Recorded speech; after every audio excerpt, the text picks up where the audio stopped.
Nuestras concepciones del tiempo y el espacio han ido cambiando con la sociedad.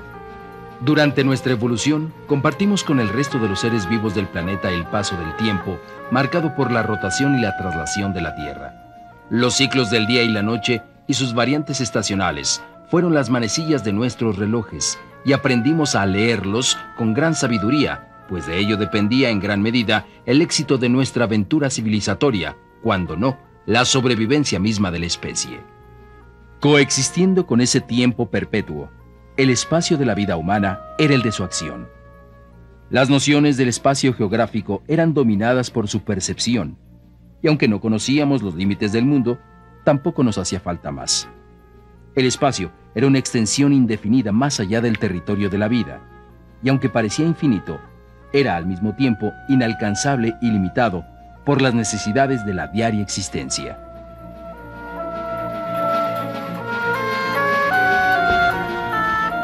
Estamos en Rumbos, un espacio donde las mujeres tejemos y entretejemos las ideas.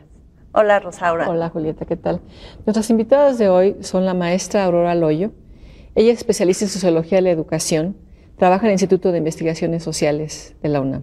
Hola, Aurora, gracias por venir.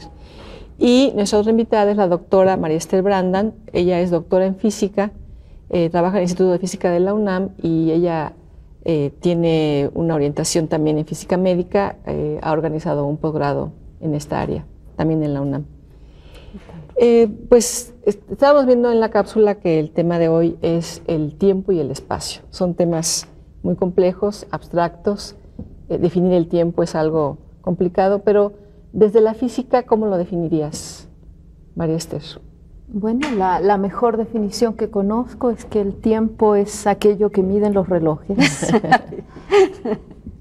Y justamente el tiempo ha sido un elemento esencial en la revolución de la física que ocurrió en el siglo XX. Claro. Hace 300 años, en el esquema que Newton nos presentó de transformaciones de tiempo y de espacio, el tiempo tenía un valor absoluto. Es decir, el tiempo que medía yo era el mismo tiempo que medía cualquier otro observador, aunque se moviera respecto de mí. Y la gran revolución de la teoría propuesta por Einstein en el siglo XX fue que ya el tiempo perdía un poco ese valor absoluto, ya dependía del estado de movimiento de quien lo medía. Por supuesto, estas diferencias en que el tiempo que tú mides y el tiempo que mide alguien que va viajando en un tren no son iguales, solo se notarían si es que el tren fuese viajando a una velocidad muy alta, la velocidad de la luz. A la velocidad de la luz, de tal manera que no ha afectado en la práctica nuestro uso del tiempo, pero quizás sí lo ha afectado en nuestra concepción y más desde un punto de vista filosófico. Lo que es la relatividad del tiempo y el espacio. Exactamente. Y bueno, yo creo que el tiempo es distinto en los procesos biológicos, en los procesos geológicos, los astronómicos, No. y bueno, en la vida cotidiana. Claro. ¿Cómo vemos en la vida cotidiana el tiempo? ¿Cómo podrías hablar de tiempo desde la sociología, digamos, desde lo que es el análisis de la vida cotidiana? Bueno, yo pienso que actualmente la característica fundamental es que los individuos estamos viviendo el tiempo como mucho más compacto y como una especie de simultaneidad de distintos tiempos. Y esta sería, digamos, la particularidad del tiempo contemporáneo, que está muy relacionado con la globalidad. Entonces, creo que un ejemplo maravilloso y un gran privilegio es vivir en la Ciudad de México. Justamente en la Ciudad de México. Donde nunca tenemos tiempo para nada. No, nunca tenemos tiempo, pero además salimos a la calle y vemos en un paisaje urbano una iglesia colonial, un rascacielos, un edificio de los 50 que se está cayendo, y también, digamos, personas que viven el tiempo de distinta forma, ¿no? Una persona, por ejemplo, un indígena que está con su niño sentado allí esperando a que alguien le dé algo, etcétera, o tocando el acordeón, y al mismo tiempo gente que está presionada de una manera impresionante, vertiginosa, frenética, respecto a llegar a un lugar, ¿no? Entonces, Por eso los fotógrafos les encanta la Ciudad de México, porque es ahí en una sola imagen te puede dar la idea de estos tiempos simultáneos. Claro. Pero María Esther, los tiempos de la física son muy distintos a los tiempos de la biología o de la astronomía. Los astrónomos hablamos de 15,000 millones de años con una facilidad inmensa, los biólogos de 3,500 millones de años, pero los físicos hablan de unos tiempos minúsculos, bueno, desde el punto de vista de la cotidianidad de esta que hablaba Aurora, ¿no? Bueno, los físicos hablamos de tiempos o muy pequeños o también muy, muy grandes. La escala, el rango de valores es inmenso. Por ejemplo, de los procesos más rápidos que me puedo imaginar tienen que ver con un núcleo, el núcleo de un átomo, el tiempo que se tarda en emitir la energía que le sobra. Resulta que nosotros decimos que ese tiempo es 10 a la menos 22 segundos, lo que quiere decir que para escribirlo ponemos 0, punto, y 22 ceros y luego el 1. Es decir, un tiempo inimaginablemente pequeño. Claro. Esos son procesos rápidos, esas son las escalas, yo diría, típicas para un proceso nuclear. Luego hay cosas más lentas, ¿no? Y las cosas más lentas son 1000 millonésimas de segundo, también en escala nuclear. En la escala nuclear, un núcleo que se tarde un segundo en efectuar un cambio es una eternidad. Vamos a hacer una pausa y regresamos en un momento.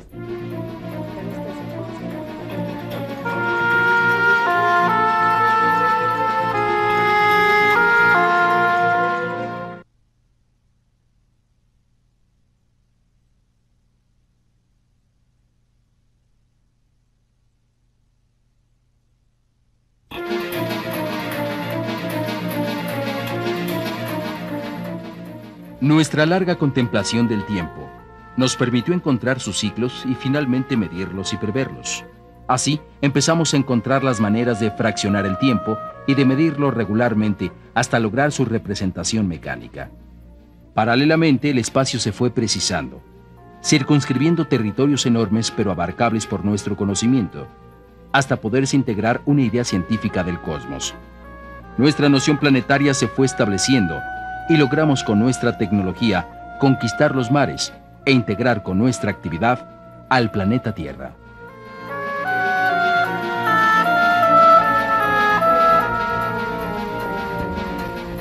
María Esther, estabas hablando de estos tiempos tan pequeñísimos que son inimaginables, yo creo. Me parece que es tan imaginable que el espacio y el tiempo sean inmensos, sean infinitos, que no haya ni principio ni fin, hablando de tiempo y espacio, como esta idea de tiempos tan pequeñitos, lo mismo que espacios tan pequeñitos que se pueden medir. ¿Cómo fue que los humanos empezamos a preocuparnos por medir el tiempo? ¿Cómo percibimos esta idea de que hay tiempos? Bueno, la primera percepción está asociada al ciclo del día, de la noche y del año. Es decir, son los fenómenos naturales que se repiten en tiempos fijos, que permiten entonces ir midiendo esto que transcurre. Después, el ser humano diseñó otros procesos también cíclicos, como el movimiento de un péndulo. Observó que un péndulo en las mismas condiciones se tarda lo mismo en volver al punto inicial, a pesar de que el movimiento es complejo, se tarda lo mismo en regresar al punto de donde partió, y de ahí vienen los relojes de péndulo. Después hay otros tipos de relojes que también se basan en ciertos procesos repetibles, y actualmente el patrón para medir el tiempo ya es fuera de nuestra escala humana. Nuevamente es un tiempo pequeñísimo que se asocia a la luz que emite un átomo al realizar una cierta transición en su estado. Pero esa ha sido la evolución se va tendiendo cada vez a valores más precisos y que puedan ser reproducibles en cualquier lugar del mundo. Y Aurora, hay otros tiempos también, que es el tiempo de la historia. ¿Y por qué no nos comenta sobre esta diferencia, el tiempo histórico? Sí, bueno, sí, el tiempo histórico tiene otras dimensiones y es muy interesante porque el tiempo histórico no es homogéneo, sino que el mejor ejemplo que encuentro es hablar de las revoluciones. En un proceso revolucionario el tiempo es mucho más intenso que el tiempo normal. E incluso la manera en la que los individuos que viven un proceso social, aunque no sea revolucionario, pero que tenga cierto grado de conflicto, lo viven, es distinto. Creo que un ejemplo que nos atañe a todas nosotros es el conflicto del año pasado en la universidad. Te aseguro que ninguna de nosotras vivimos el año pasado, el transcurrir de los meses y de los días del año pasado, de la misma manera como vivimos este año. Claro. Entonces, digamos, el historiador tiene un trabajo muy difícil, que es tratar de buscar cuáles son las distintas fases dentro de un proceso histórico. En general tratan de periodizar, lo que se dice establecer periodos, y por otra parte dar cuenta en una narrativa suficientemente, digamos, clara de estos cambios de intensidad en el tiempo histórico. Pero también, Sí. perdón, hay cambios Sí. de intensidad en el tiempo que percibe uno como ser humano. Claro. Yo me Claro. acuerdo que de chica un año era algo larguísimo. O sea, puedo recordar... Esperabas la Navidad. Bueno, sí. Desde el Día de Reyes esperaba la Navidad siguiente. O de un cumpleaños al siguiente, ¿no? Mis 8 años. Recordar cosas. Y ya cuando uno es más grande, los años pasan tan rápido. Bueno, explícanos un poco de esta idea de Einstein que mencionabas hace un momento sobre la relatividad del tiempo. Yo creo que ese ejemplo que siempre se pone de no es lo mismo un beso de 1 minuto que 1 minuto abajo del agua, ¿no? O sea, el tiempo es relativo, ¿no? Pero, ¿qué nos puedes decir en la física? ¿Qué tan importante ha sido Bueno, ese cambio de Einstein a Newton, ¿no? De el tiempo y el espacio absoluto a Einstein, el tiempo y el espacio relativos. Bueno, como te decía inicialmente, para observar el cambio se requiere estar en condiciones muy especiales. Hay ciertos efectos verdaderamente espectaculares. Hay unas partículas que se producen en la parte alta de la atmósfera terrestre como consecuencia de la interacción de la radiación cósmica, y estas partículas tienen una vida, su vida media. Pero resulta que la partícula que está viajando casi a la velocidad de la luz, de tal manera que es totalmente relativista, totalmente einsteiniana, ella mide el tiempo que le toca vivir según su reloj, que es el de su sistema de referencia. Y desde nuestro punto de vista, en que la vemos viajar a la velocidad de la luz y atravesar la atmósfera, su reloj va más lento. De tal manera que ella vive lo que a ella le corresponde vivir y luego desaparece. Y nosotros que la observamos nos damos cuenta que no checan los relojes. Y la explicación es que simplemente el tiempo en su sistema referencial es diferente al nuestro que estamos observando acá abajo.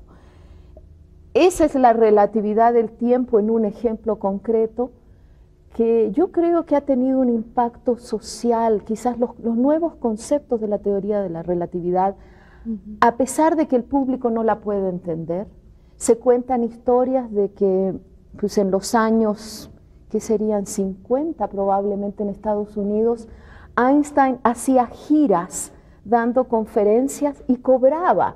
Era tal la expectación causada, el entusiasmo del público, que a alguien se le ocurrió empezar a hacer su negocito y cobrar por la asistencia. Se le llenaban los teatros y Einstein sabía que la mayoría de la gente no entendía lo que él decía, porque lo que él decía era extremadamente difícil. Yo creo que a pesar de esta dificultad, esta idea de que el tiempo es relativo y el espacio es relativo ha permeado como concepto hacia la sociedad, independiente del rigor Sí, hablamos como si científico. entendiéramos, pero hay una parte que sí entendemos todos, ¿no? Sí. Nos vamos a tener que ir a una pausa, pero ahora regresamos a Rumbos.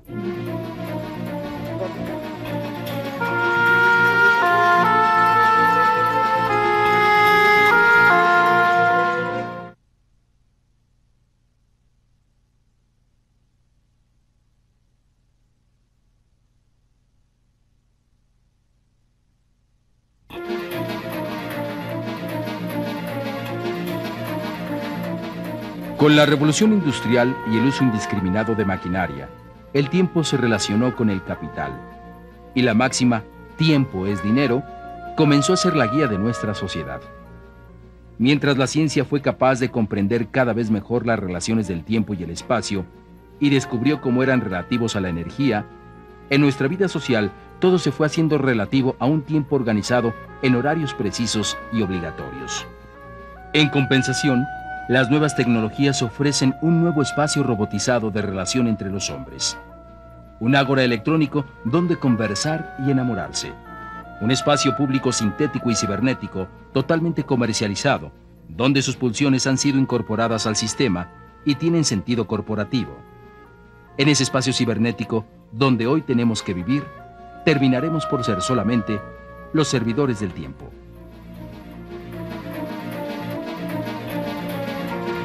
Aurora, vimos que las comunicaciones han alterado los tiempos. ¿Han alterado los espacios de alguna manera también?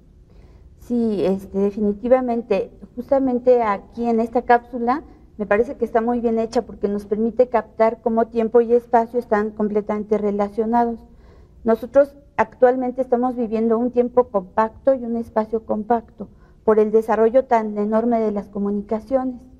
Y esto lo vemos, por ejemplo, el número de llamadas telefónicas. Yo no tengo el dato, pero definitivamente hace unos años era carísimo hacer una llamada de larga distancia. Ahora los costos se han hecho más pequeños. Y, digamos, hacer un viaje igual. Ahora el correo electrónico y todo esto nos permite muchas veces estar más en contacto con la gente que vive a miles de kilómetros de distancia. Me lo dices a mí con mis hijos que están en el extranjero estudiando, imagínate. Sí, Perdón. Exacto.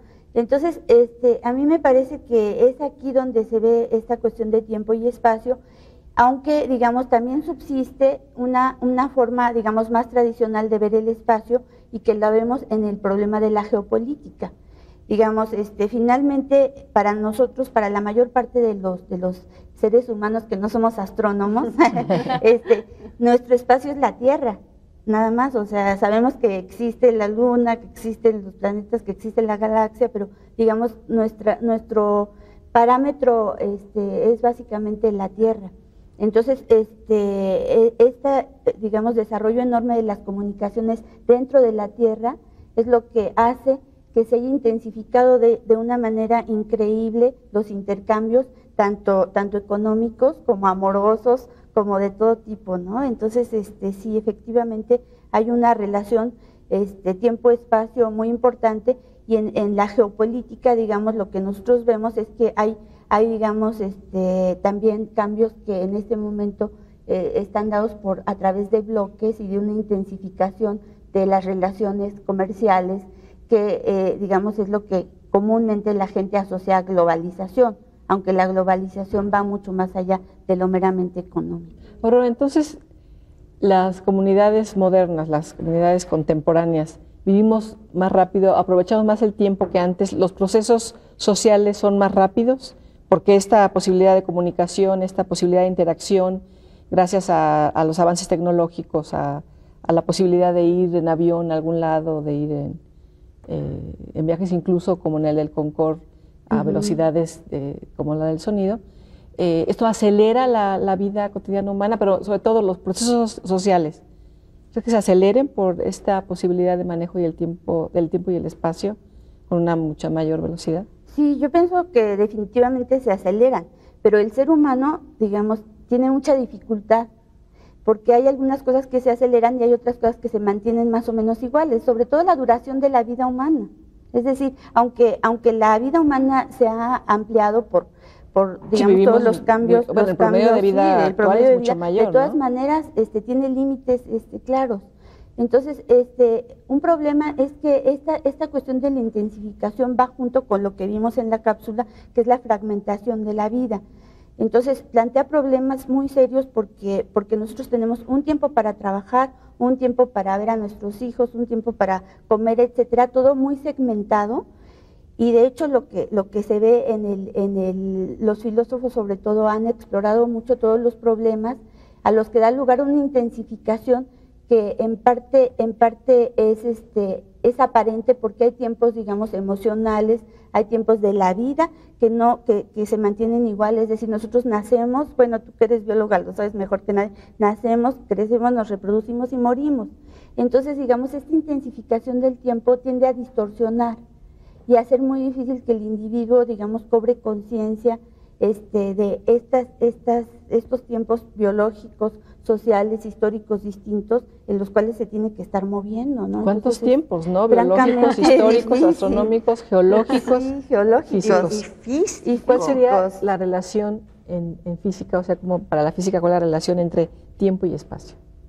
Bueno, la conexión entre espacio y tiempo lo da una velocidad.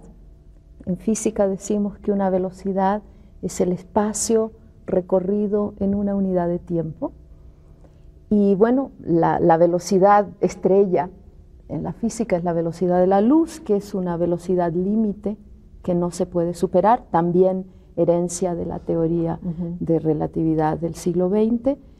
Y pero es una observación empírica, o sea, no hay nada que se pueda mover a mayor velocidad que la luz. Es una observación y es un postulado de la teoría.